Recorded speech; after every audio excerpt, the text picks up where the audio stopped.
the priority seating area, you are required to for seniors and people with disabilities.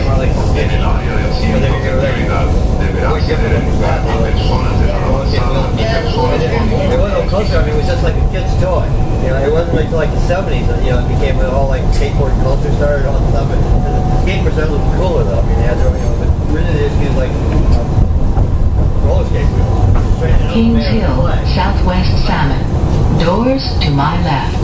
Puertas a mi izquierda. In fact, one of them, I saw that say my favorite is on one of the big skate store coming with Kryptonics or something.